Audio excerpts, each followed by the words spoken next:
First video on the agenda. The dark side of Counter-Strike 2 from Coffeezilla. I think it's a continuation from that last video I did on him that he did, where he got himself mixed up in this like weird casino feud war where people's lives are now in danger, which I don't think they really are. I think just a couple of rich pussies fighting over each other's money. Okay. I think I'm good. I think everything's set up now. Made millions and millions of euros. I'm going to be delivering justice to these I get told that they had posted It's a continuation from the last video, so this is part 2. flyers everywhere in my city, and I mean everywhere. High schools, malls. They need to go in, even if there's a security guard, even if they're gonna be taken away. If somebody goes home walking, they will be fired. They sent 18 people outside my door having a quote-unquote protest. We are having war with other sites as well. Most of the CSGO gambling sites are scams. I want to know who's really behind this thing, who's really the victims, and who's really the villain. In our last video, we got bribed, but instead of taking it, we exposed the people who offered it. Now it's time to expose the rest of the Counter-Strike gambling industry and the influencers who promote it for millions a year. Let's start with the basics of what Counter-Strike gambling really is, though. Counter-Strike is a first-person shooter video game where you can buy cosmetic options for your guns called skins. You can? You can get these by paying $2.50 to open a loot box. It spins That's not like much a slot money. machine, and you get a random skin. There's an That's just the price of a McDouble. That's cheaper than a McDouble.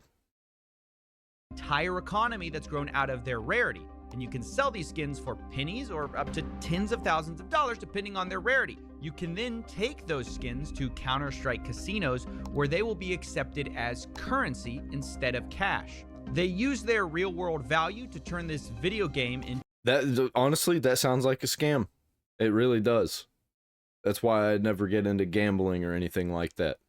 Because it's usually when you involve video games and that much money, it's a scam. To Vegas. You can play slots, roulette, and more, all with a video game skin. Think of it like their version of poker chips. And when I first began to investigate this, I thought, why don't people just use a regular casino? You know, why use Counter-Strike skins for this? Well, I decided to investigate by interviewing a bunch of people who do use Counter-Strike casinos, and I found a disturbing trend. I've been in the gambling community in Counter-Strike for about, I'd say since 12 years old. I started gambling on Counter-Strike when I was probably 13 years old. 13 years old. 14 years old. I think I was 14. Started gambling on CSGO at the age of 12 and 13, pretty much right around there, my 13th birthday. Yeah, most of the people I spoke to started gambling underage, and it was while they were playing the game. And this trend continues beyond the anecdotal. Where are the kids' parents, for one? Like, first off, you're letting your kids play an M-rated game and you're letting them just be online on a computer or on their phones, and they're gambling. Like, how? How do you not know? Like, seriously. How do you not know as a parent? YouTuber named Jeff surveyed over 9,000 players, and he found that around 70% of Counter-Strike gamblers start underage. Now, themed casinos have always had an audience, but with Counter-Strike, there is an underage gateway to all of this because all you need is $2.50 to get your first skin through Valve, and you don't even need to show ID, which is a huge part of this. Even worse, when you go from the game to the casinos, which are hosted on third-party websites, most don't ID the players either.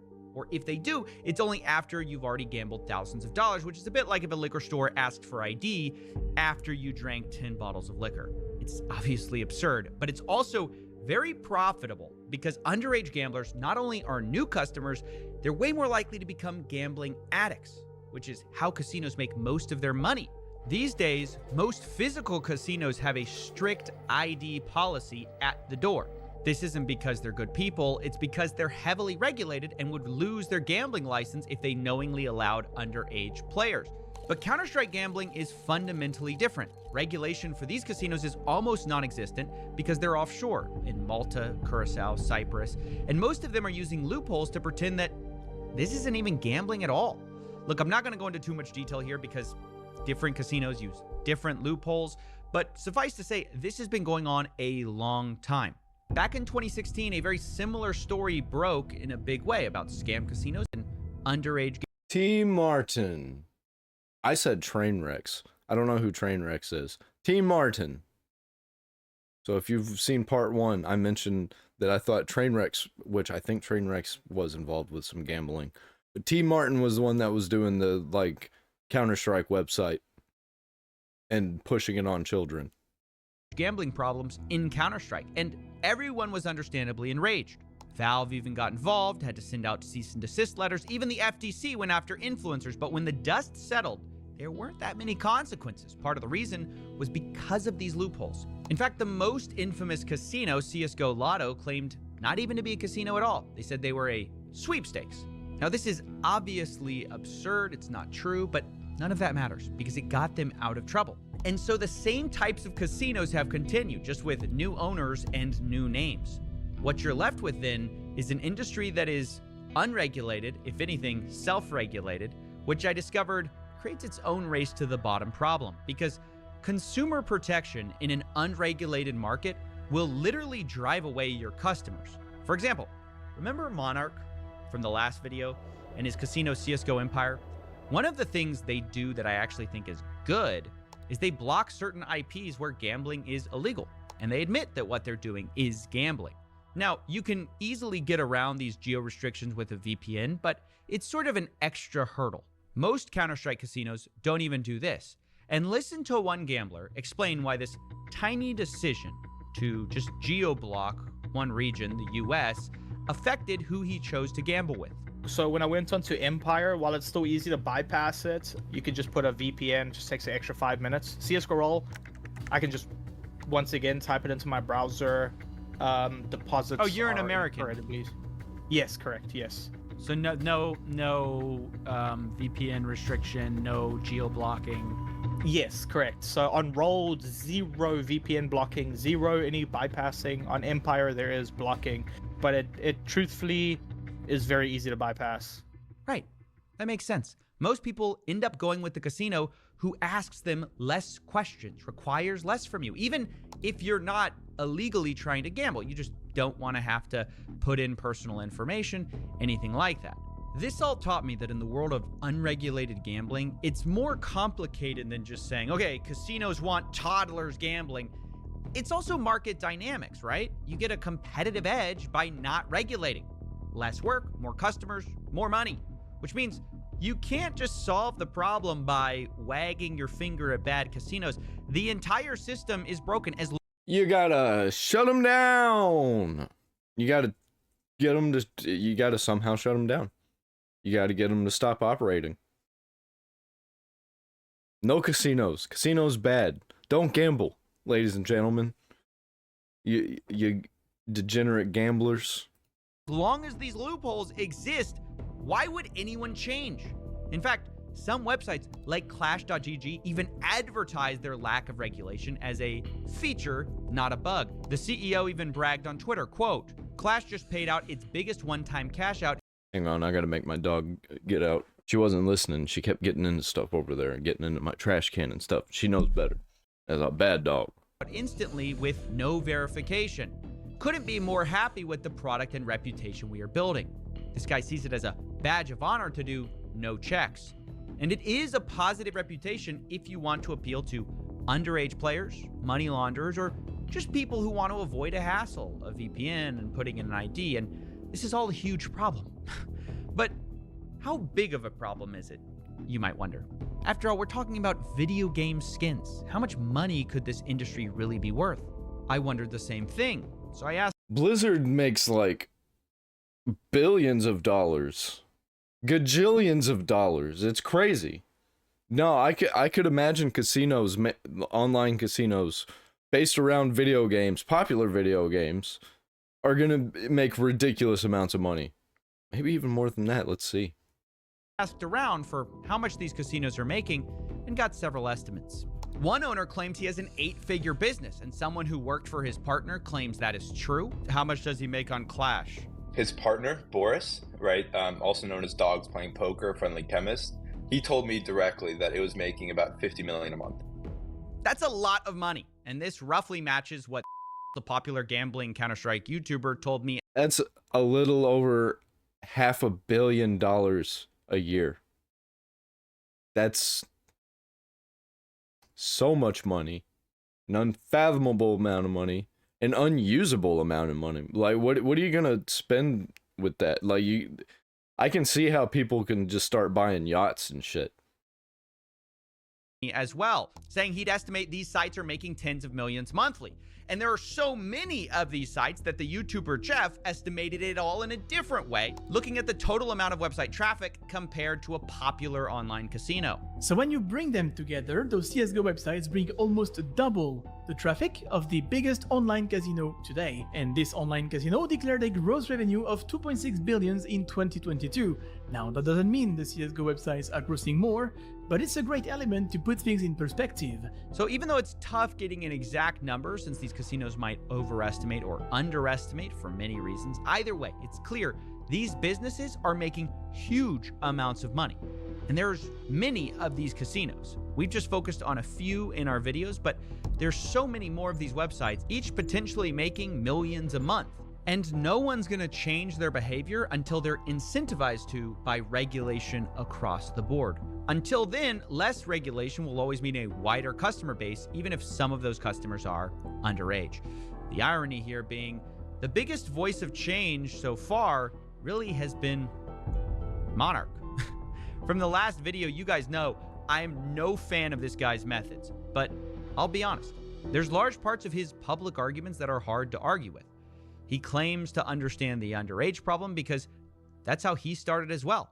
How I got into gambling myself was when I was 13 and I was playing RuneScape, and how the duel arena was like a gateway drug for me. That's how gambling started for me, and that's where it went into third-party sites.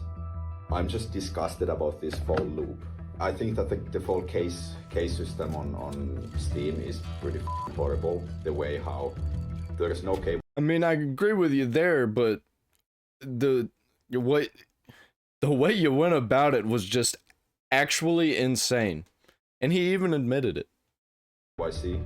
It's such a powerful tool for getting children and even adults. I think even adults, they have a gambling problem. It's not only like it's not a age exclusive thing. It's just a machine that makes people gamble. Imagine there's a kid who just plays CSGO and they open one box. Pretty innocent. They get their mom's credit card. They spend €2 to open a box. Okay, then they open a second box, third box, fourth box, and so on. And soon they see their favorite influencer playing on some third-party case opening site. And this is where it's like switching from weed straight to, I don't know, amphetamine or something, and they just go deeper and deeper into this rabbit hole, and soon they are addicted. And the next thing you know, when they want to stop gambling, it's easy to just close these websites. But what happens when you go on social media? You go on YouTube, Instagram, Twitch, TikTok, any platform. What do you get? You get gambling ads everywhere. The algorithm starts feeding. Well, honestly, there are ways to get around that. You can stop the gambling ads.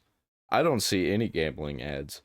As a matter of fact, I don't see any ads whatsoever unless they're like in a video that I'm watching. And I don't watch people who have gambling ads in their videos, usually. You. It's like, imagine you are addicted to heroin, and then everywhere you go, you just see like heroin, heroin, heroin. Here, look, your hero is taking heroin. So we have to separate these two things out. Yes, this guy's methods are terrible, but I'll admit, it's nice to see a casino owner talking honestly about their industry and admitting that what it is gambling and not some kind of sweepstakes.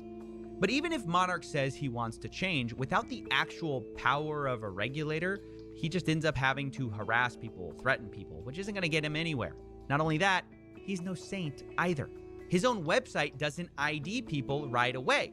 According to CSGO's Empire's terms, they only require you to verify your age if you want to withdraw more than 2,000 coins in crypto or deposit substantial amounts of money. If you withdraw via skins, there is no limit. So even the guy who claims he started underage gambling, he understands the gateway drug that skin betting websites act as, even he refuses to fully ID customers because he knows he'd go out of business. I'm really committed to, I want to make it. Then why are you in business? I don't get these people. Like, if I had the opportunity to run a gambling business, I would just stay poor. That's actually disgusting and evil. Like, are you kidding me? Stricter. Like, that's no excuse. You can't jump to the deep end just like immediately on one day.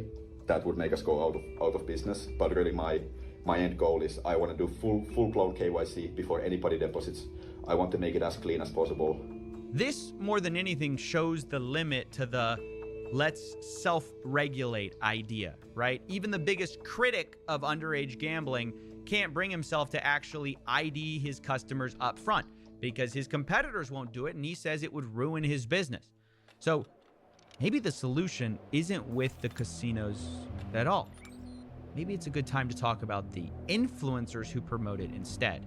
Because when I learned and asked about people who got into this type of gambling, I get all the time, I see people who talk about how they get demonetized or they get banned for talking about weed and talking about smoking and things like this. Smoking cigars even. But they're still gambling on those websites. Like Instagram, Facebook, you know? Get demonetized, get banned, get shadow banned a lot of times, and they don't even tell you. And straight up, they just have gambling everywhere. Like it's not a drug too. Like it's not regulated by the government. Similar to drugs, because gambling has to be regulated because it's evil. I wondered, how did they get into it in the first place? Who did they hear about it from? And one thing kept popping up. You're not exactly evil if you gamble. I'm saying gambling itself is evil, and like the places that allow you to gamble aren't there because they're your friends. One of the primary ways I actually learned was through YouTube. It popped up in my recommended page because I was a big fan of Counter-Strike. I'd play it, you know, in my free time. Some gambling videos popped up and I thought, hey, you know. Streamers kind of exposed me to that space first. I saw it online. I saw a bunch of these YouTubers playing it. Found out CSGO gambling just pretty much through watching people on Twitch and YouTube. Juicy was one of them. I actually remember very vividly. He was this guy that would do all these case openings on different websites and such. He was very much affiliated with them. He had codes and all of these things. I've been surrounded by like Syndicate and like FaZe Clan, for example. I watched my favorite YouTubers. Right. YouTubers and streamers, of course, are going to be one of the main advertising vectors. It's been that way since 2016. Influencers are the main lifeblood of these casinos. Fast forward 8 years later, it's just different influencers, different casinos making the money than before. But unlike casinos, who we know intuitively are blood-sucking leeches on society, influencers, by contrast, well, we expect more from them. We don't get it, but we expect more. So I wanted to confront 3 different influencers who do this gambling streaming stuff of different sizes and get their opinions on why they promote this stuff and how they can possibly justify it. I don't think people should gamble, honestly, on the sites. They shouldn't gamble at all. But I enjoy doing it, so it's what I do. Are you shitting me? Like, okay, this guy is actually evil. He knows it's wrong, but he's still gonna show it to his audience because he thinks it's fun and he likes doing it. Actually evil. Because he knows how bad it is. And he even admits it. If you don't think it's bad and you're doing it, still like maybe 5% evil, but this guy is like 100%. If that makes any sense, I don't know. No. That part of it makes sense. That the part where you want to do it so you continue to do it, that makes sense. But let's say I'm like, I don't think smoking's good for you, but I like smoking. It makes sense that I would smoke.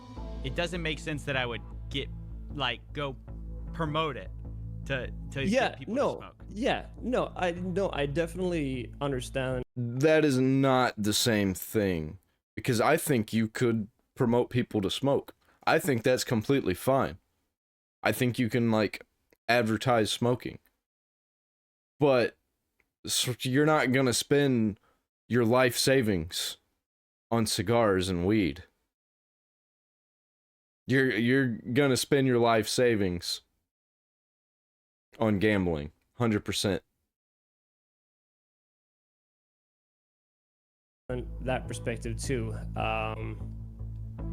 and I like, yeah, it's a very good argument, and it's like you can't really argue against it, right? It's just it's not a good thing, but it's something that I still enjoy doing, and so I'm going to continue to do it. Is it just too much money? That's an acceptable answer. It's just too much money to turn down. I'd say in the beginning it probably was too much money. At this point, like it's not about the money for me. It's just I really enjoy doing it. Well, in the videos, I don't sugarcoat. I don't try to convince people that winning or gambling is a way or a solid option to flip a quick buck. Even in my wins, I preface that this is not a sustainable thing. So it's not something that I necessarily. I don't know. You can watch the videos and decide for yourself if it feels like promotion, but that's how I reason it to myself.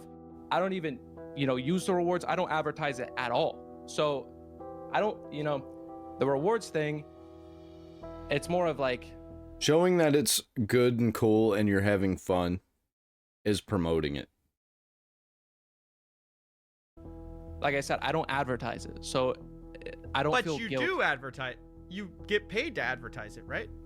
Not the reward system. No, I don't mention the rewards. No. I'm saying CS:GO roll. Yes. We're talking about the gambling side.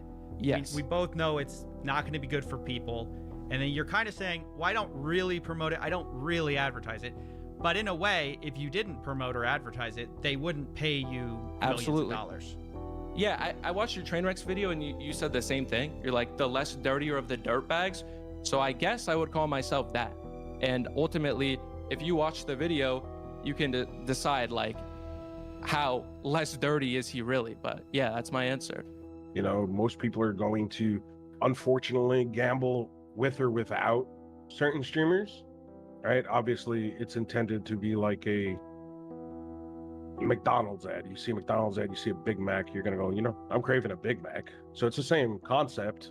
You're saying like, oh, I'm just like... It's the same concept, but they're wanting your life savings and you're probably gonna spend it. You're not, once again, you're not spending your life savings on Big Macs. Everybody likes to compare gambling to all of these other things, but people don't spend like $10 at a time, $10 a day. Why is my audio out of sync? Is that better? Like kind of promoting McDonald's, whatever. No, it's not. It's not like promoting McDonald's. Let's be honest. Gambling is a terrible addiction. My closest friend has a very, very bad gambling addiction. He'll get paid on, let's say, a Tuesday, and by Tuesday night or Wednesday morning, his whole paycheck is gone for 2 weeks, and then he has no money. And no matter what I do to intervene to help that individual try to hold his money, to help him sit there and self-exclude, he finds ways, because it's an addiction. It's just as bad as any other drug because of that dopamine rush. Yeah, the answers were part admissions, part rational. You gotta keep comparing it to heroin. It's like heroin and fentanyl and stuff like that. It's bad. It's bad news. They all knew gambling was bad, but they'd stop short of actually doing something about it because they were making money from it, even when they knew people whose own lives were hurt by it. So if you know the harm firsthand, you've seen it in your own life, how do you justify peddling that drug, as you call it? It's going to happen, in my opinion, right? And like, there is no justification. Can I say like I'm a drug dealer? Sure, you could. You're gonna label certain streamers are gonna be labeled as a drug dealer, in essence, and that's okay. I guess if people are going to view it that way, I mean, I want to know how you view it. How I just brought it feel? up because you said it was Right. kind of like a drug. So I want It is a drug. I mean, it hits the dopamine levels. Hell, I get hit with dopamine levels if I hit bacon. So yeah, and then that becomes a YouTube trick. I feel bad. I do. Right? I hate to hear when people say I've lost money. I hate it, dude. I really, it crushes me because some people legit do it because they're bored and then they lose everything they have. And it is a terrible feeling to hear that, right? Not to question their sincerity. Just play a better video game. There are better video games. There are better things to spend your money on. Spend $70. I guarantee you're going to get a lot more out of a game on Steam than you are out of some CSGO lottery game that's just like some web page on a website that's taking your money, and you know it. Sincerity, but I've heard all of them say that they hate when people get addicted. They don't want to see anyone hurt, but they refuse to stop even though they know casinos are run on addicts. Fun fact, Clash.gg, who earlier we had their CEO admitting he was proud of not IDing players, also admitted that the majority of their revenue comes from a tiny fraction of their most addicted players. Quote, less than 1% of Clash accounts make up 80% of our revenue. It's just an admission. Dude, I think OBS just tried to desync my audio again. From their founder. It's an open secret. So these influencers can empathize about how horrible addiction is, but they know that's where their paycheck comes from. The CEO of Clash has a profile on Twitter that says, never gamble, the house always wins. But ironically, his house is probably from people gambling. The fact of the matter is that these people say with their mouth, I feel terrible, I feel bad. But when it comes to actually changing, they never do. Even when they directly scam people, they will still find a way to rationalize it. And this next part is pretty dark. But for a moment, we're going to have to go back for a second to the PGL major tournament and talk about the thing I was originally offered a bounty to investigate. A specific casino that is owned by the same group as CSGO Roll, but this one is called Hype Drop. It's owned by Monarch's arch nemesis. Hype Drop was a casino where instead of gambling Counter-Strike skins, you could gamble real-world items, like real-world loot boxes. For example, you could pay for a real loot box that would get you anything from... Bro, that is so crazy. Like, there's no way people were actually winning cars off of this. No, like, actually no way. Like a $10 gift card to a Lamborghini, for example. It's just gambling with physical items. But the real secret sauce of this website was a loyalty program called the Daily Cases, where the more you spent, the higher level you got, the more you'd get these daily cases, which essentially were free money. Every single day, you could go on their website and open these daily cases, and theoretically, you'd get free stuff, free money, which, if that sounds unsustainable, it is. It was all part of a scheme, it turns out, to make the Danish government believe that... You don't say. You don't say it was a scheme. What kind of scheme was it about Danish government? Hype Drop was not actually gambling. I received a letter Hype Drop gave to the Danish regulator arguing players could not lose money on their site because over time, the daily cases paid back all the losses over roughly 3 years. This is one of those loopholes we talked about where they're going to argue they're not actually gambling because you can't lose. Now, of course, I asked Hype Drop about this, and initially they denied ever sending it. That's like at a carnival, but on such a crazy, disgusting level. This letter. Eventually, I showed them that I had their document, and they finally confessed, saying they did do it on one... Don't worry. If you win, you get a stuffed animal every time. But the actual prize that most people win is just this little measly little plush that falls apart as soon as you wash it. On occasion, but denied trying to pass it off as an investment. They then quickly scurry away saying, this is our last comment. I bet it is, because they got caught making bad faith arguments to the Danish government. This type of loophole is why in their promotional material, Hype Drop said things like, yes, you'll always make at least your money back, and quote, we offer return on what you invest through our daily reward system, and quote, it's a win-win situation every time. Now, it only takes a few moments to realize that offering jackpots and money back to losers isn't gonna work. It has to be a scam, which is why many people like Monarch called this thing an unsustainable Ponzi scheme. And I can't believe I'm saying this, but he's right. On March 27th, 2024, Killian, the owner, announced that he was shutting down the site, effectively rug pulling his customers, who were all relying on these daily cases to make their losses back. This is part of what Monarch's paid goons were yelling about. At least it was a quick, like, hey, you're not going to be able to do this anymore. You're done. Maybe they stopped. Maybe a lot of them stopped. Maybe it was a good thing for all of them to just lose their money and not be able to put more in. At the PGL majors. By removing their daily cases, Hypedrop, in my opinion, stole from their users and effectively revealed their legal loophole to be a lie.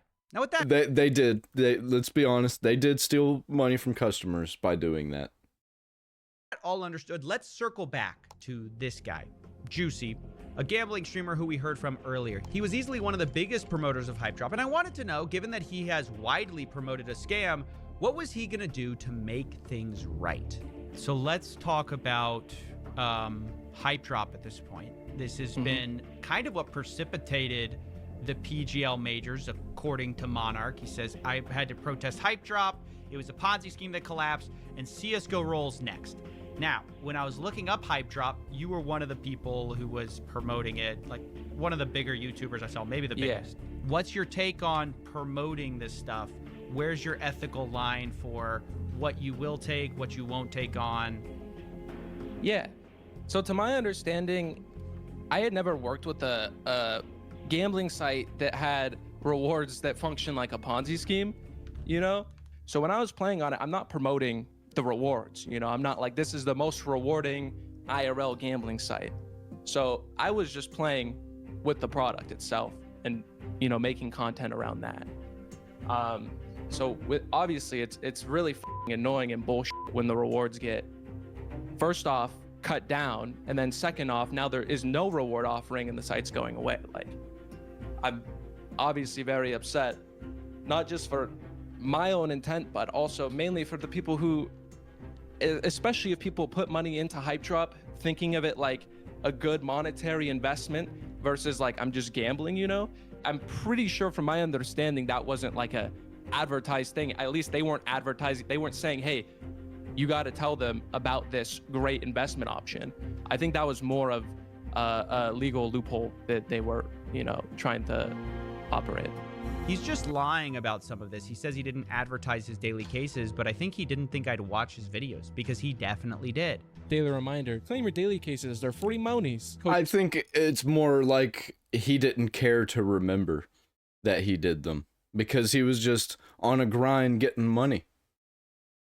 JUICY will get you 3 free cases, so might as well. I mean, my daily cases used to pay a filthy amount of money. It was a full-time income just claiming them. Claim this every day, dude, and we're making a full-time salary every month. Yeah, he calls the daily cases basically a full-time salary. But I thought surely after seeing that Hypedrop scammed people, he would cancel his sponsorship.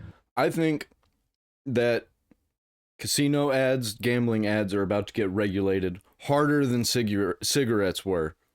Hopefully we don't see any. I'd really like to see none, except for maybe when you get close to a casino. But I want to see casinos get shut down too. I think that would be great, even though they are technically good for the economy. But I don't want my economy based on evil. With the same company, like it's the sister casino CSGO Roll, right? He has to stop that now that he's scammed his audience. He didn't cancel it, right? So let me ask you, does that mean you're no longer going to work with CSGO Roll since they're run by the same people? Well, I've already promoted the site, and I already have fans who use the site, and I don't think the reward offering there is going to change. But yeah, I mean, it's unfortunate that they did that. I think you can see the logic of no one thought Hypedrop was going to rug people from these cases, these daily rewards. And if you are regretful, wouldn't that turn into some kind of action on your part to like change who you're working with? Yeah, I understand that completely, but I feel like Counter-Strike sites aren't there to stay forever in the first place. I don't think anyone's expecting them to stay forever, and there really isn't many great options. So yeah, maybe it's f***ed up of me that I continue to do so, absolutely, but it really is one of the better options on the market right now. So this guy is evil. Evil! And there's a ton of dog shit on the market, so yeah. And there it is. It's all dog shit because it's all evil. Absolutely, he doesn't want to change. Absolutely, he's not going to stop what he's doing. At the end of the day, past all the rationalizations, that's what it comes down to. It doesn't matter what you show them, what you prove to them. They're making too much money. And that is the part that I was struggling to like really get from these people, is they would always say like, I do it for the love of gambling, man. I would do it if nobody paid me. Of course, they always do it getting paid. But this is the single biggest cope of gambling streamers. In fact, even Grim told me this, who we spoke to earlier about getting harassed. Luckily for me, though, his tax records are public, so I knew that he was actually making a few $1 million a year and had a few million reasons to lie about why he was doing what he did. So I decided to ask him if maybe the money did play a role. Somebody reached out to me. They said, hey, I found Grim's business. He made $5 million last year. Is that true? And does that undermine what you said about it's not about the money?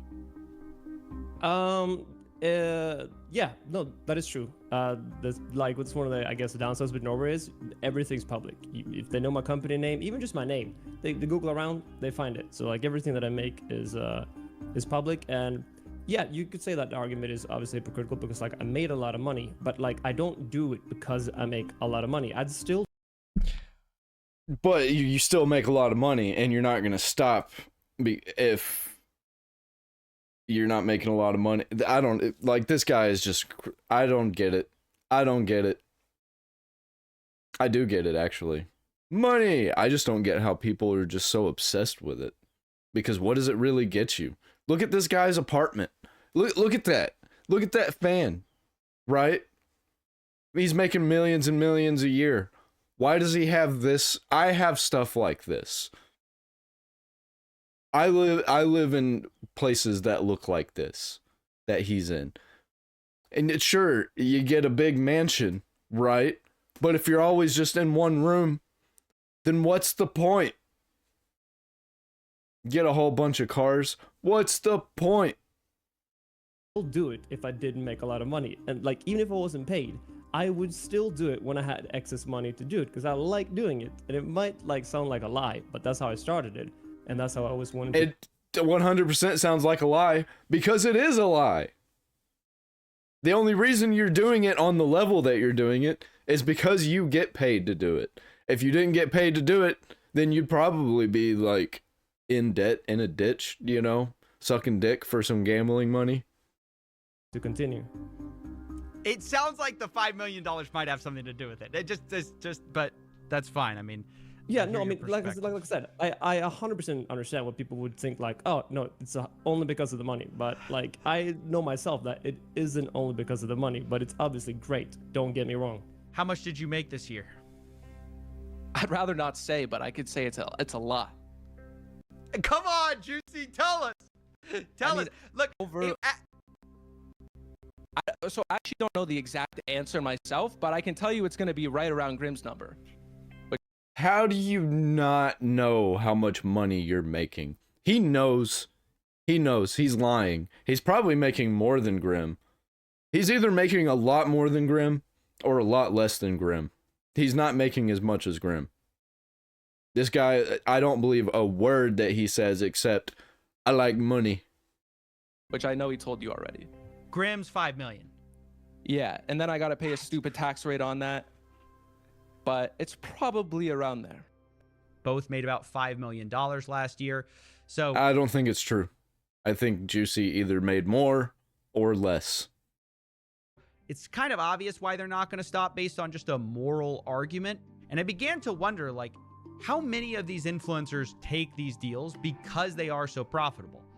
Well, luckily, thanks to the hard work of Jeff, who we mentioned earlier, whose documentary you should definitely go watch, I found out it's almost everyone. This is the top 300 CSGO streamers since the beginning of this year, ranked by watch time. Of 300, 226 are currently sponsored by at least one of them. Some have up to 5. We are looking at 75%.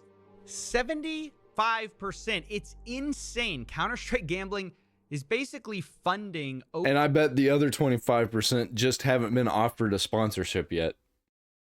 Over half of the scene with these ridiculous paychecks. And I began to wonder, not about the people who said yes, but the people who said no. They're the minority. I wanted to know, for the people who said no, how much were they offered and why didn't they take it? Oh, some This is people something actually did. I think about a lot. Because there have even been moments in time where I've been offered $300,000 for a month of gambling. $5,000 an hour. That could change my life. That could retire my mom. That could alter my family's lineage. But I keep turning. It's dirty, evil money, though. You know it's wrong. Don't do it. You know it's wrong. Turning it down. That was when I was an even smaller streamer than. You're gonna curse your whole family. You're gonna curse your lineage by using that money to change their lives. Now. That's crazy. Yeah.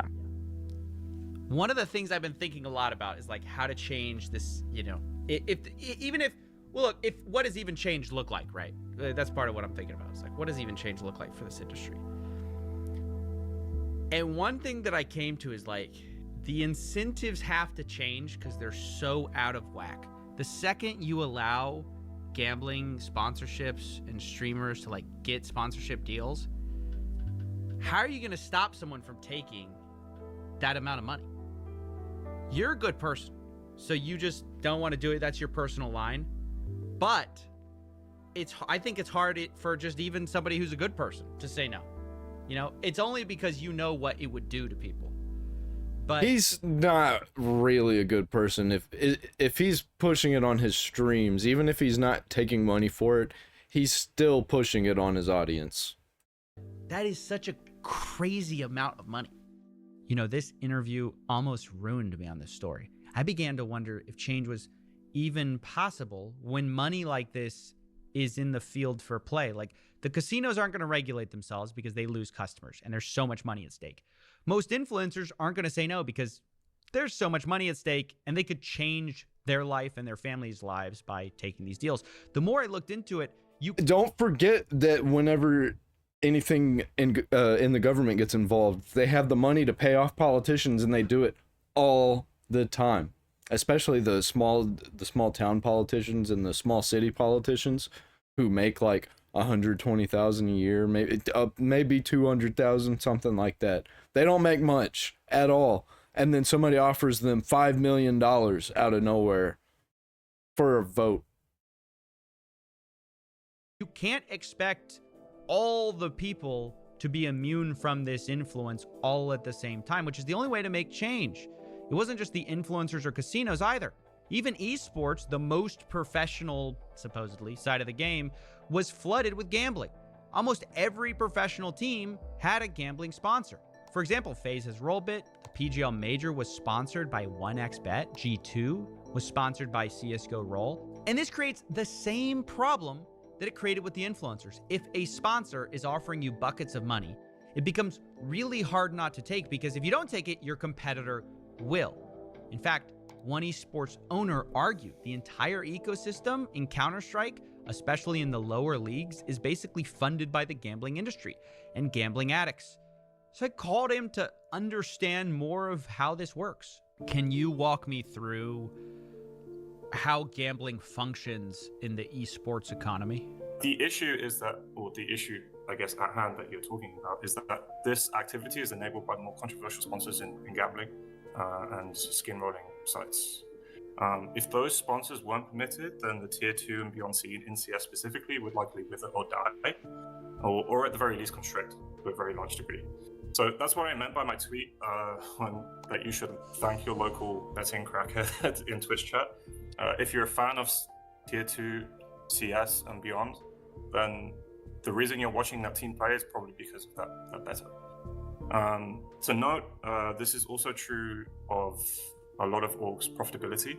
So the value that traditional sponsors bring in for a tier 2 org, even more, you know, with G2 and Rollbit, for example, the value that a traditional sponsor brings in versus a gambler sponsor is like 15 or 20% of the value. So you don't really turn that down as an org owner unless you've got very specific moral qualms or disagree with gambling on a personal level. But does this inflate the economy where if you're not taking a gambling sponsorship, you're almost at a disadvantage because your economics and what you're able to play players and attract talent is much less than somebody who, for example, has a gambling deal and is making way more money than you?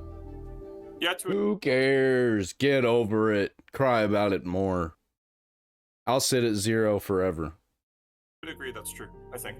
Very, very few organizations are able to do it without Gamba. Largely, if you don't have Gamba, you're almost certainly going to be unprofitable. You heard it there. You almost can't compete at the highest level without a gambling sponsor because they pay so much more than everyone else. And if everyone else is doing it, they will have more money to spend on a team than you and get better players and therefore likely beat you. There's just no more profitable sponsor to turn to. And so a lot of people actually take the money. So even if that sponsor is a site that allows minors to play with no ID, who cares? Just slap an 18+ sticker in your ad for them and get plausible deniability. That's what G2 did when Well, they're going to have to start doing the ID verification before you go on the websites, just like the hub did. That's probably what's going to end up having to happen. And you know what? I'm not going to be yes or no on it. I actually disagree that we should do it, that we should do the ID verification. But you know, I'm not gonna argue about it. Announcing their CSGO role sponsorship. A depressing fact about this video is the star of it, a guy named Monesi, turned 18 only days before they announced the sponsorship, which means in the video, it was filmed when he was 17. He was underage in their casino, supposedly 18+, and no one cared. A perfect metaphor for this entire industry. It's all optics.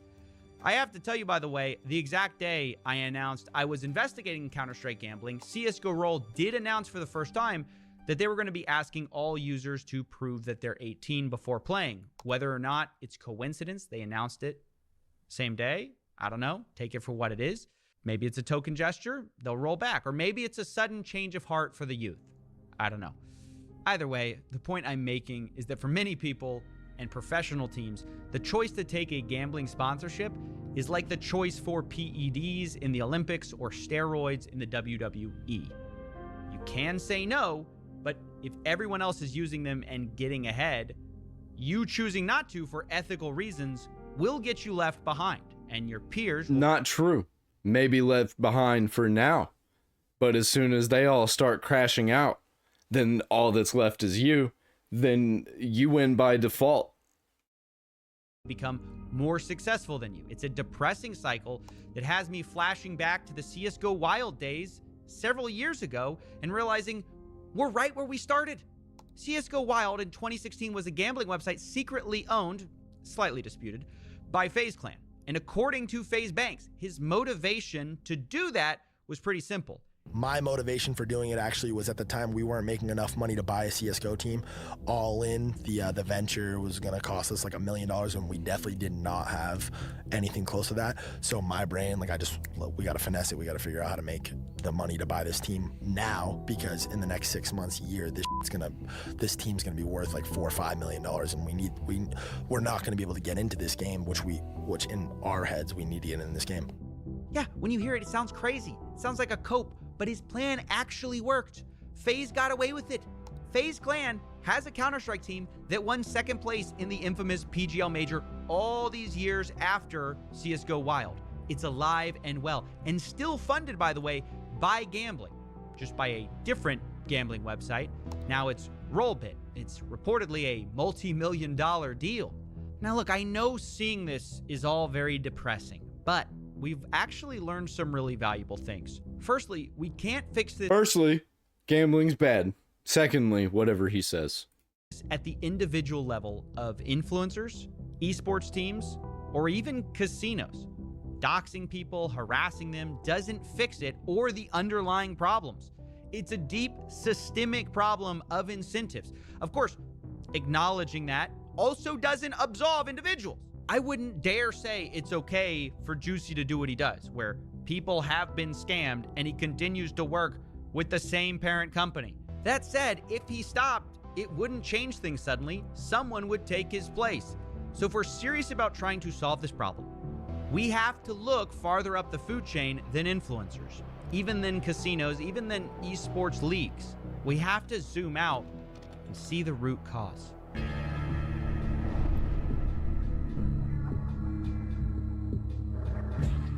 Steam. Valve definitely does have an underage gambling problem. They really don't have an incentive to stop it. Dude, because they're the ones at the end of the day who are making so much money off of it, because people are buying the skins, basically, all of these packs. It's going to be regulated eventually. Steam makes too much money for them to not be regulated, but eventually it'll catch up to them. Age, middle age, overage, however you want to slice it. I think they have all the responsibility. I mean, you could pass me some of that if you want, but ultimately they're the kingpin, reaping in all of the money, or majority of the money, and there's a reason why they haven't killed it yet. They've possessed the power for all these years, but they allow it to go, and I feel like they do the bare minimum crackdown to allow it to keep operating. This is why we got to get rid of this extra monetization in games. You should have to buy a game, buy the expansion packs, that's it. And there should be a limited number of expansion packs unless it's an ongoing service. But no little tiny little like skin stuff. We have shown, or not we, but game companies have shown that they cannot be trusted with these mechanics. So get rid of them.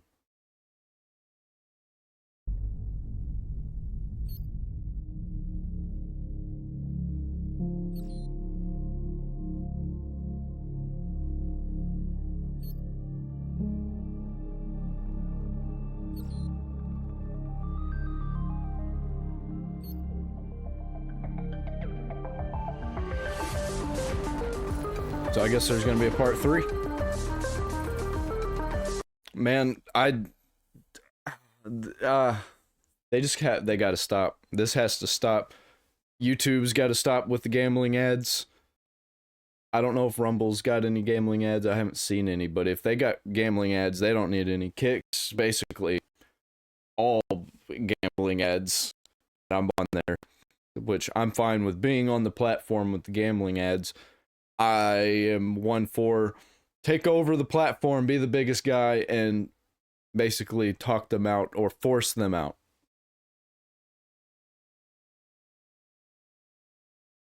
All right.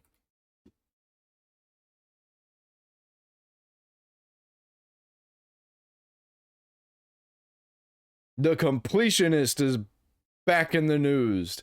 He's in huge trouble from Carl Jobst, I think is how you say his name, or Jobst, but I think the J makes it yeah.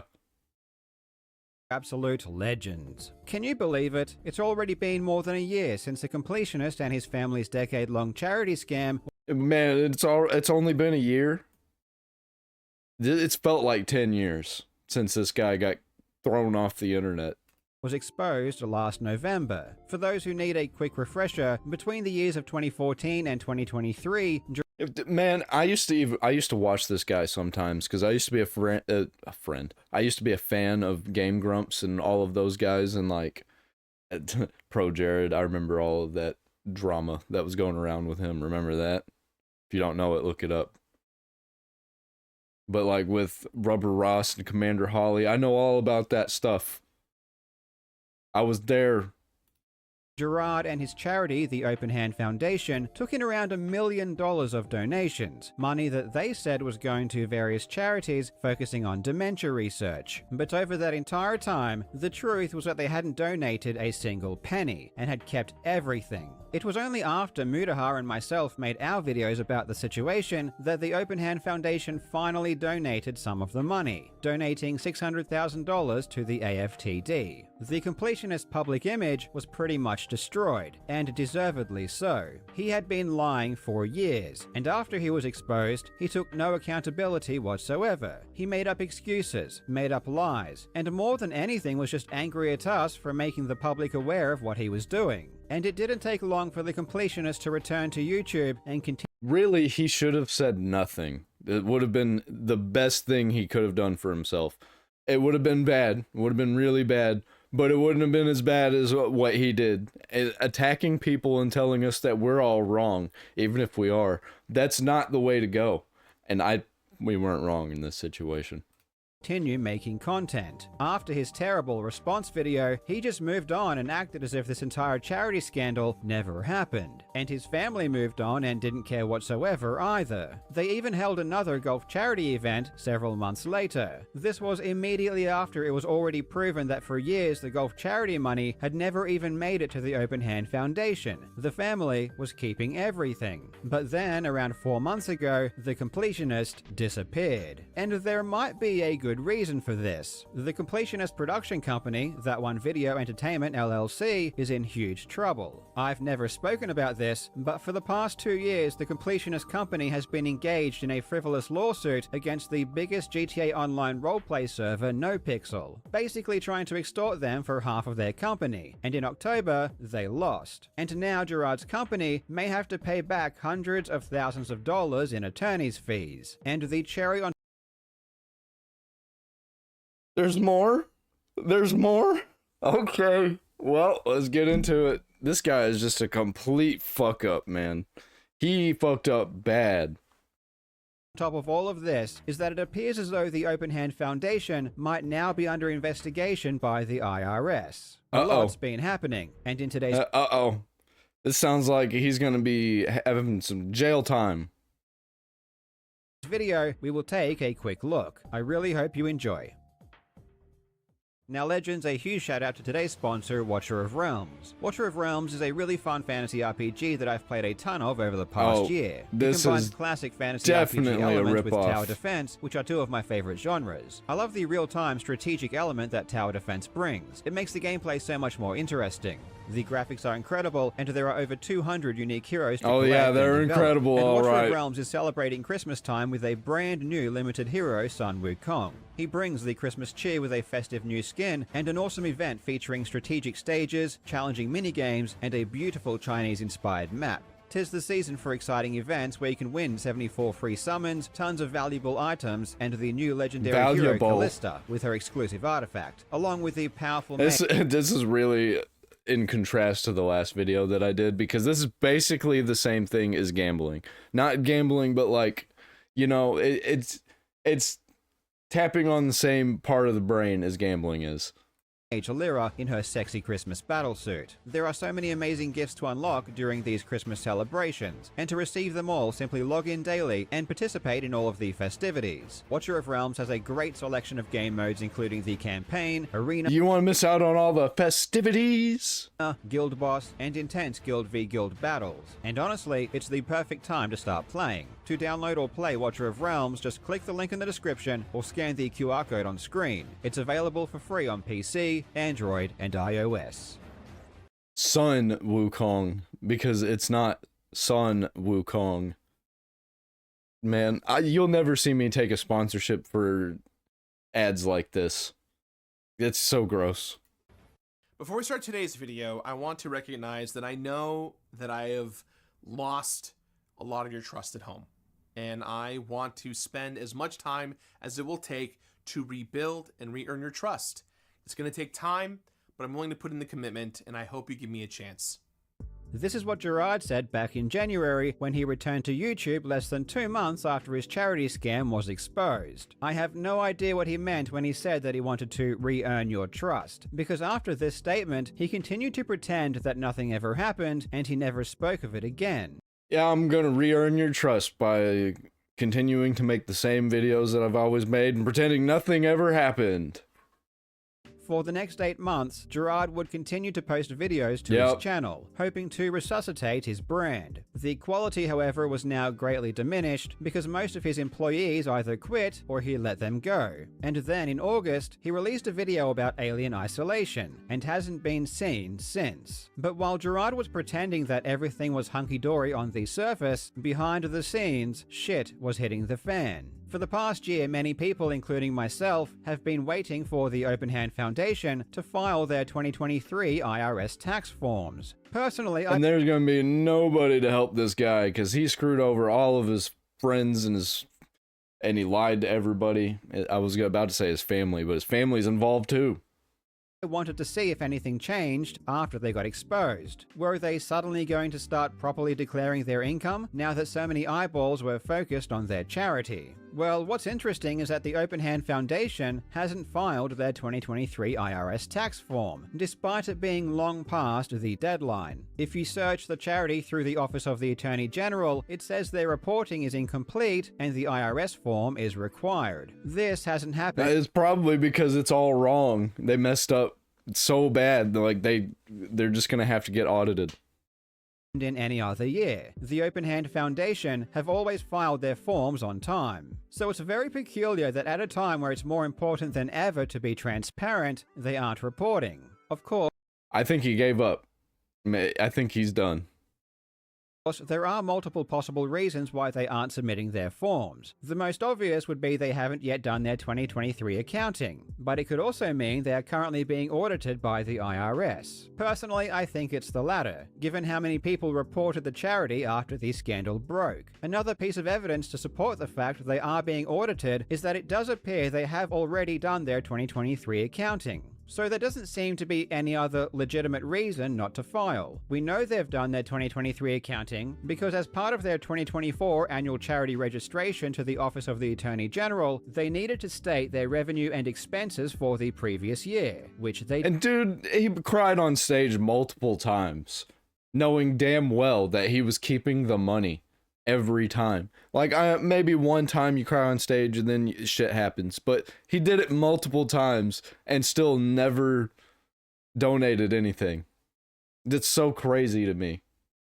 They did, and this is where things get very interesting. This form doesn't give us any breakdown like the IRS tax forms would, but it does give us a few basic figures. It says that in 2023, the Open Hand Foundation raised $155,000. This is significant because it's by far the most revenue the organization has ever reported in a single year. The previous highest total was back in 2021, when they raised $136,000, but that was under very different... They were straight up using this as an emergency fund. Like, if they needed some money, they could dip into it and pay it back.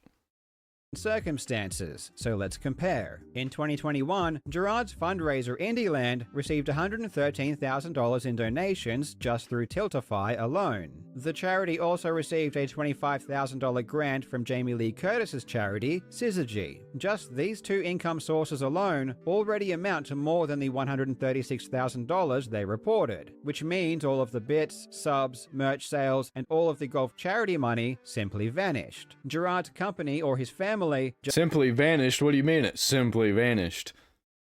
Well, I guess on paper it vanished, but we all know what happened to that money. They kept it.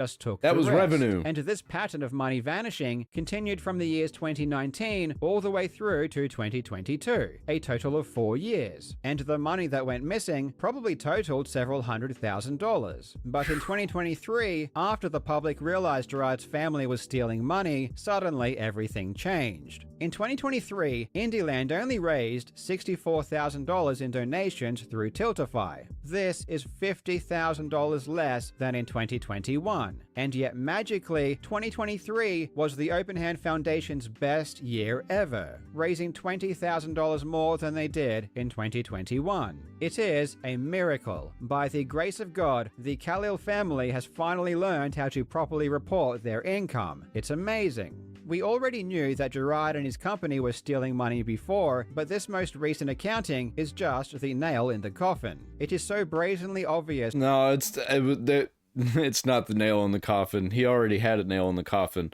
We're just deciding how deep the coffin's gonna be and how nice it's gonna be.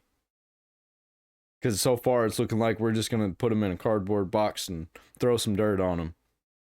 That once they were exposed, they decided it would be unwise to continue skimming off the top. And as a result, despite last year being one of Indieland's worst performing years ever by far, the Open Hand Foundation was more profitable than it's ever been. Another interesting thing about this form is that it shows the Open Hand Foundation is still holding on to $200,000. And this is before their 2024 golf charity event, where they would have collected even more in donations. Why are they still keeping this money? One thing I've come to realize is that while Gerard may have been very concerned with his public image, his family, specifically his brother and father, couldn't care less. This is why back in May they continued running their golf charity tournament as if nothing ever happened. If you look at the Open Hands website now, Indieland has been removed as one of the charity events, leaving only the golf tournament. And the golf event was never something that Gerard was a part of organizing. And it's why the Open Hand Foundation now feels comfortable going back to hoarding donations, because the public backlash that was originally directed at Gerard now has nowhere to go.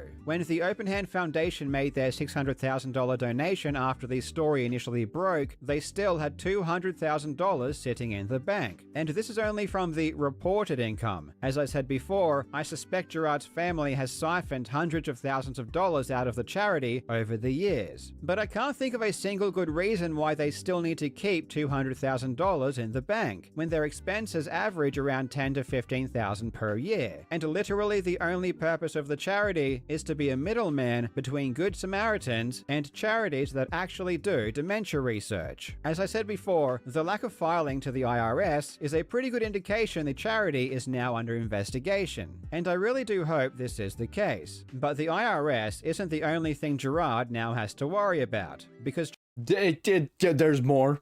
It gets worse, there's more. Dude, this guy is so done.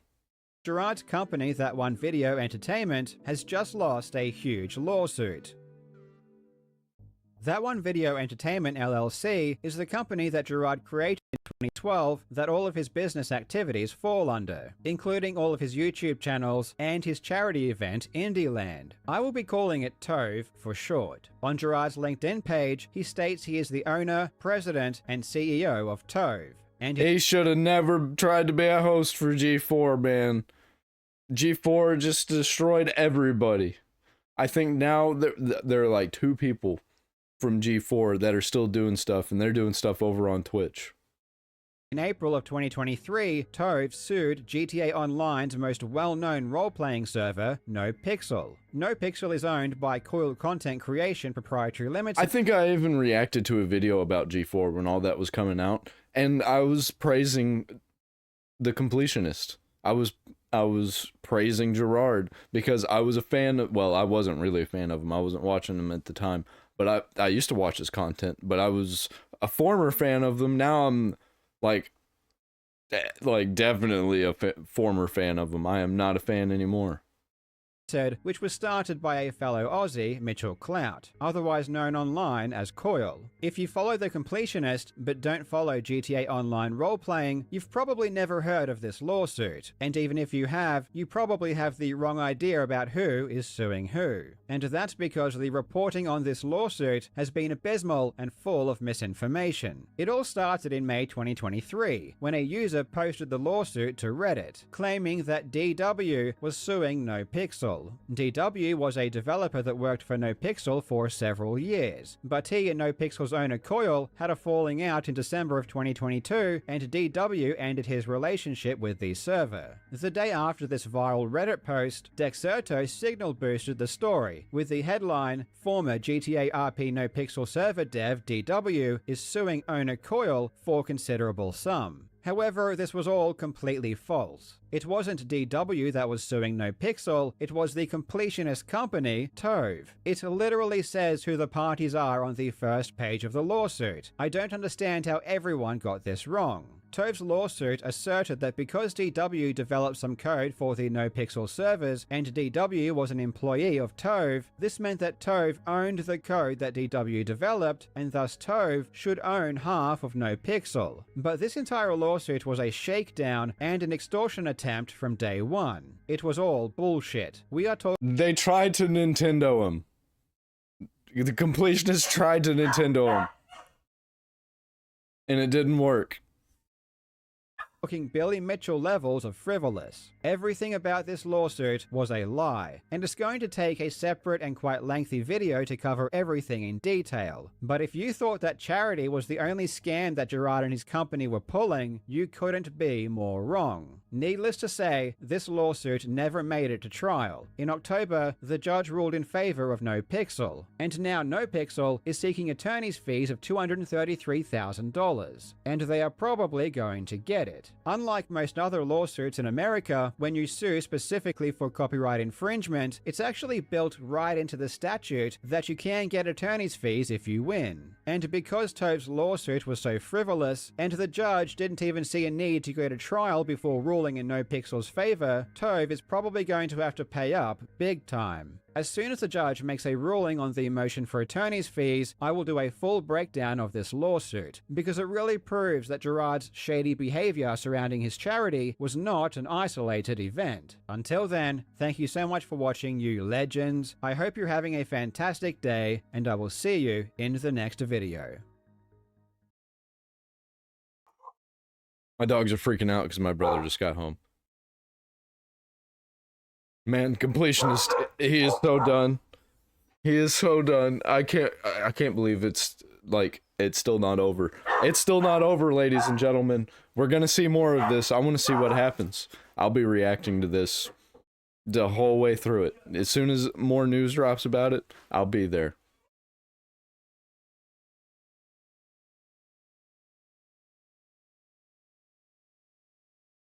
Give me just a minute, let them get inside.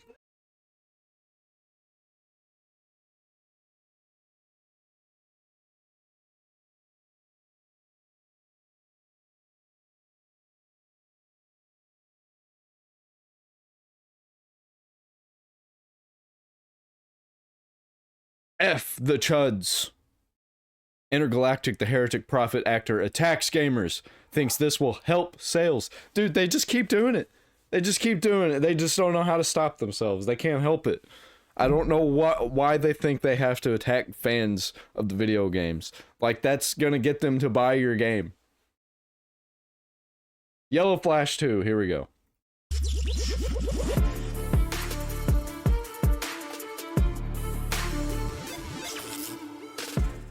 Let's talk about Intergalactic the Heretic Intergalactic Prophet one more time, because the voice actress who plays this infamous character has decided to weigh in on the discussion that's going on.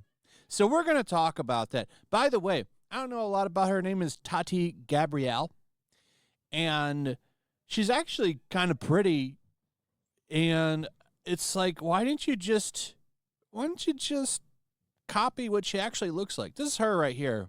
Because they gotta uglify everybody, and also she's black here. They tried to make her look Asian, I think, is the thing.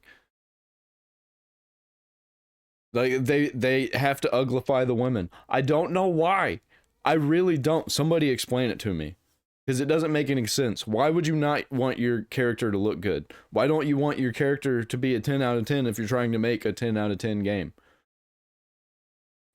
And we'll come back to her in a second. But as you can see, this game is not slowing down when it comes to ratios. 96,000 upvotes to 246,000 downvotes. Pretty bad, right? Not very good. I think there's a lot more going on here than just the character. Naughty Dog themselves have kind of brought this onto their game with their actions in the past when they tried to deplatform content creators for talking about leaks, which I'll personally never forget because that was bullshit. They tried to take down channels. They tried to take down RK Outpost, Geeks and Gamer. Yeah, and that just made it so much worse. That was the Streisand effect times 10, actually. It was bigger than the actual Streisand effect. Lot more money involved. A couple of other channels, Heel versus Babyface, they tried to nuke their channels with copyright strikes. And nobody in the mainstream covered it, of course, because they were all secretly hoping it would happen. But this is Or they thought it was like, oh, it's kid stuff. Video games, who cares? Regular people don't care about that. There ain't no clicks there. what's going on right now. We'll start here with The Gamer. Intergalactic lead response to backlash. You mad, bro? What an appropriate way. That's great. Yeah, trolling the fans. Wonderful. To handle things in today's day and age. You know, where everybody is like, I don't know if I want to spend money on this game, which has led to a massive layoff. There's layoffs happening all over the gaming industry. This has been I don't think that this chick is going to be in any more games after this. I think this is the last one. Terrible year for layoffs and firings in the video game industry. I don't think this is the best way to act anymore. I think that, you know, in today's world, you might want to not piss off the remaining people that are willing to spend money on your shit. Just an idea. You know, considering these games cost hundreds of millions of dollars to make, you might want to keep everybody you can. But hey, you know, you do you. So she's doing her best to respond. She weighed in and posted this over on her Instagram, which, by the way, she did not make this. She just posted it, which is fine. A lot of people do that. But it originated a while ago. Fragile masculinity. 100% incel tears. So DEI-licious. You mad, bro? So this is Siri, and of course, the Intergalactic. I can't wait until this game fails. Can't wait until nobody buys it out of principle. I'm not going to buy it. I wasn't going to buy it even if it's good, though, because not my kind of game.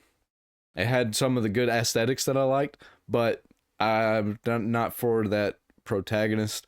I'm not for the characters, really. It's just no. Just no. Dick woman.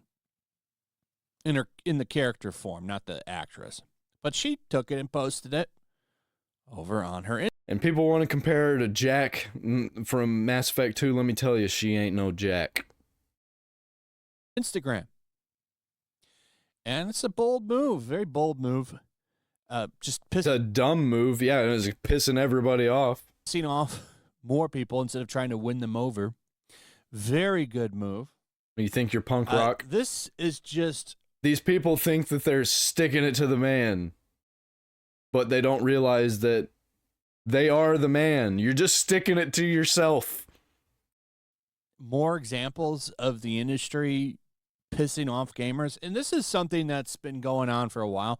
These people that have histories of saying they want to punch gamers, they think gamers are incels or shit like that. A really good example is the lore designer. Because they're in these, like, groups online, and they think that they're the majority because they're in an echo chamber. Everybody that they ever interact with is like them. They never actually interact with regular people who aren't in Discord or on Blue Sky. Which, what does that even mean? Lore designer. Is it like do you make sure the lore works? Is this someone that's like got a lore Bible? I'm like, I don't really know what that term means. It's a useless job is what it means. It doesn't mean anything. But anyway, this guy works on the lore with the Witcher. If Elon Musk owned this gaming company, that person would not have a job. Games over at CD Projekt Red. And this guy, I did a video on him. There's a history of just hating on gamers. And this isn't an isolated case to just him. This is something that appears to be industry-wide.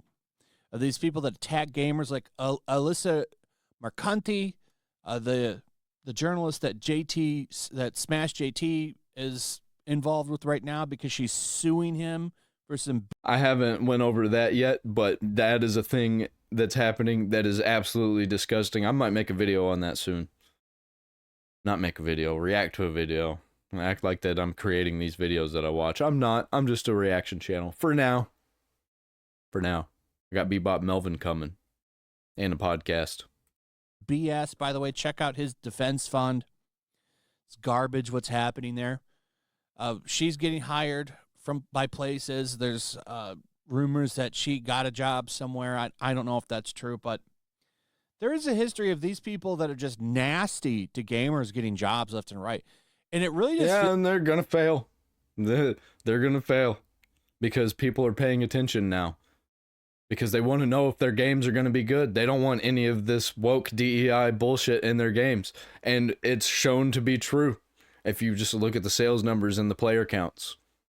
feel like a lot of people in the gaming industry hate gamers. Star Wars Outlaws, huge success. The Veilguard, Game of the Year. Just a lot of shit. This is not an isolated thing. So, you know, she's now coming after people, and it's like, is this really what the game needs? She could have had hair. The hair that she had in that picture, everybody would have been fine with that. There would have been some weirdos that complained because she's black, but everybody would have been fine with that. Also, actually make her skin tone match her real skin tone. Don't make her have that weird Asian looking skin tone where she's like, they're trying to make her look half black, half Asian when she doesn't really look like that. She might be half black, half Asian. Who knows nowadays with how people change their cosmetics. But they look like they're trying to make her look like that. You know, and this isn't, I want to be clear, Naughty Dog probably didn't say, hey, go post this. She's doing it herself, right? But it's just more fuel to the fire. Why? More fuel for the fires, loud neighbors. Hey, why do this? I mean, she's a very radical activist, so I'm not too surprised by it, but it's just, you don't really need to do this. And she's going to think she's doing a good thing here because all of the comments on this are, of course, like positive, like get 'em, girl, go, girl, go. It's just such a joke at this point. A bunch of yes men just, blowing smoke up her ass, and she's eating it up. She's sniffing her own farts. She's sniffing that smoke that they blew up her ass. And I don't know, man. From what I hear, this is Naughty Dog's last chance, really. What happens to that studio? Oh, I hear that all the time. This is their last chance. I'm never going to buy a game from them again. Yeah, and that's always worked out. Sometimes it works out. Star Wars Outlaws, Veilguard, Concord, things like that. This game. Concord was a first chance and a last chance, though. And that game failed. Veilguard, people are still going to buy the next one. Especially if it's... All they had to do was make this one absolutely terrible. And the next one, they just have to dial it back a little bit and people will be happy. Or happier. I think that's why they did it. I think that's what they're banking on. Just go full hog, make everybody hate it, and then pull back. It's the South Park approach. Fails. They closed Concord down completely. The Concord studio, Firewalk Studios, completely shut down because of that. If this game is a catastrophic flop for Sony, and I don't know if it will be or not, things can change in 2 years. Compared to how much work they put into it and how much money they spent on it, this will be a disaster. Because this game ain't coming out next year. I'm pretty sure it's coming out 2026, and it could get delayed to 2027 with the way things usually go with these AAA games. If this game quadruple fails, A, there's a really good chance that Naughty Dog is probably going to get shut down. And what a sad... It will be sad because Naughty Dog has made such bangers in the past. Even though most of those people don't work there anymore, think of all the great games that came out of that studio. It didn't have to be this way. It really didn't. So, we'll see what happens. Bold strategy. We'll see if it pays off here. Anyway, that's pretty much it. Let me know what you guys think about all of this in the comments. Also, if you would, please like, subscribe, share the video, all that good stuff, and I'll see you on the next one. Peace. Peace. What's he got Make here? sure to check out my locals. He's got locals. I got a locals coming too. Intergalactic, I think it's going to be a bomb, but I think it's still going to make a lot of money. I think it's probably going to at least break even.